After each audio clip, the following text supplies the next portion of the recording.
Big Picture Learning and Fablevision present Navigating Our Way. Seymour and Sylvie had lived and played along the waterways of New Orleans all their lives. As kids, they loved being surrounded by the bustle of tradespeople, building, welding, and fixing. They built their own boats out of scraps they found in the shipyard. And they'd read and tell stories out loud to one another about ocean adventures and stories about the building of great ships. And now, Seymour and Sylvie were graduating high school, and they had college acceptance letters in hand. But Sylvie was having second thoughts. "Seymour, I'm not sure I want to go to college anymore." Seymour was stunned.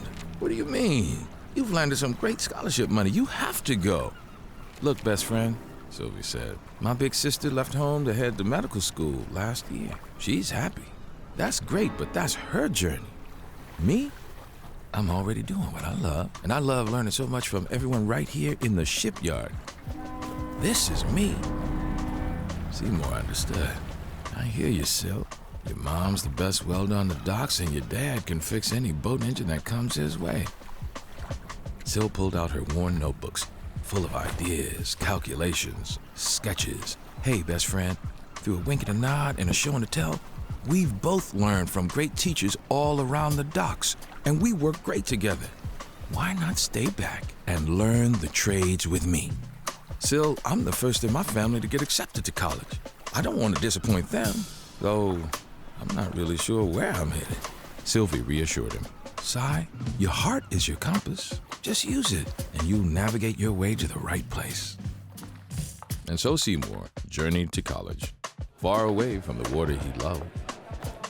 He studied and read and studied. The hard work paid off. Finally, the day came for Seymour's first big solo project, designing a school back home in New Orleans. He came up with many ideas, but something was missing. Seymour couldn't put his finger on it, and now his client was demanding that he come to New Orleans for a meeting. The taxi from the airport dropped Seymour on the docks by the river. He recognized almost everything from his childhood days, except for a new building, which was where he was supposed to meet his client. Curious, he went inside. "Excuse me, I'm looking for the owner of the company."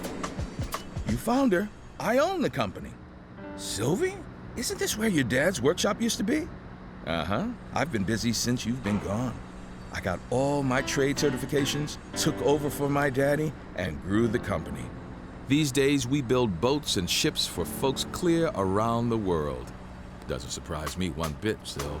Looks like all that boat building we did as kids paid off." Sylvie grinned. "Right. I'd never give up working with my hands, even now. And as it turns out, I'm good at building companies, too. I've done really well in my businesses, so I've donated money to build a school that we would have loved as kids." Seymour looked worried. "Oh, man, now the pressure is really on. Sylvie, I'm stuck on this school design. I can't find an idea that feels right."